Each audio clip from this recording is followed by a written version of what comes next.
اعوذ باللہ من الشیطان الرجیم پناہ مانگتا ہوں میں اللہ کی شیطان مردود سے۔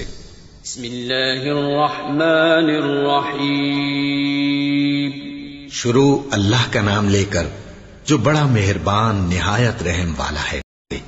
وَإِذَا لَقُوا الَّذِينَ آمَنُوا قَالُوا آمَنَّا وَإِذَا خَلَوْا إِلَى شَيَاطِينِهِمْ قَالُوا إِنَّا مَعَكُمْ إِنَّمَا نَحْنُ مُسْتَهْزِئُونَ اللَّهُ يَسْتَهْزِئُ بِهِمْ وَيَمُدُّهُمْ فِي طُغْيَانِهِمْ يَعْمَهُونَ أولئك الذين اشتروا الضلالة بالهدى فما ربحت تجارتهم وما كانوا مهتدين۔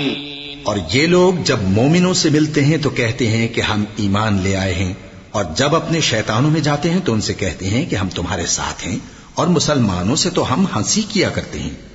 ان منافقوں سے اللہ ہنسی کرتا ہے اور انہیں مہلت دیا جاتا ہے کہ شرارت و سرکشی میں پڑے بہک رہے ہیں۔ یہ وہ لوگ ہیں جنہوں نے ہدایت چھوڑ کر گمراہی خریدی، تو نہ تو ان کی تجارت ہی نے کچھ نفع دیا اور نہ یہ ہدایت یاب ہی ہوئے۔ مثلهم كمثل الذي استوقد نارا فلما أضاءت ما حوله ذهب الله بنورهم وتركهم في ظلمات لا يبصرون صم بكم عمي فهم لا يرجعون۔ ان کی مثال اس شخص کی سی ہے جس نے شب تاریک میں آگ جلائی، جب آگ نے اس کے ارد گرد کی چیزیں روشن کی تو اللہ نے ان لوگوں کی روشنی زائل کر دی اور ان کو اندھیروں میں چھوڑ دیا کہ کچھ نہیں دیکھتے۔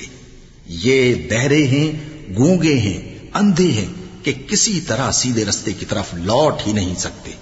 أو كصيب من السماء فيه ظلمات ورعد وبرق يجعلون أصابعهم في آذانهم من الصواعق حذر الموت والله محيط بالكافرين يكاد البرق يخطف أبصارهم كلما أضاء لهم مشوا فيه وإذا أظلم عليهم قاموا ولو شاء الله لذهب بسمعهم وأبصارهم إن الله على كل شيء قدير۔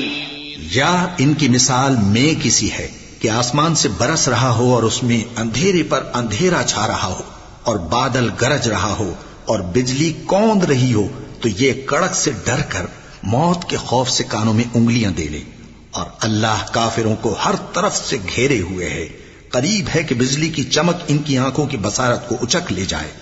جب بجلی چمکتی اور ان پر روشنی ڈالتی ہے تو اس میں چل پڑتے ہیں، اور جب اندھیرا ہو جاتا ہے تو کھڑے کے کھڑے رہ جاتی ہیں۔ اور اگر اللہ چاہتا تو ان کے کانوں کی سنوائی اور آنکھوں کی بینائی دونوں کو زائل کر دیتا۔ بلا شبہ اللہ ہر چیز پر قادر ہے۔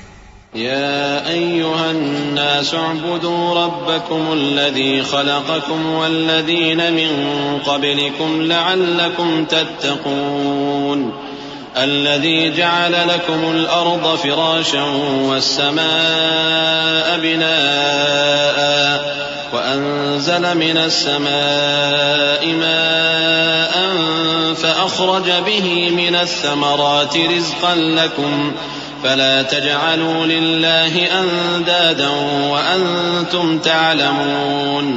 لوگو اپنے پروردگار کی عبادت کرو جس نے تم کو اور تم سے پہلے لوگوں کو پیدا کیا تاکہ تم اس کے عذاب سے بچو، جس نے تمہارے لیے زمین کو بچھونا اور آسمان کو چھت بنایا اور آسمان سے مے برسا کر تمہارے کھانے کے لیے انواع و اقسام کے میوے پیدا کیے، پس کسی کو اللہ کا ہمسر نہ بناؤ اور تم جانتے تو ہو۔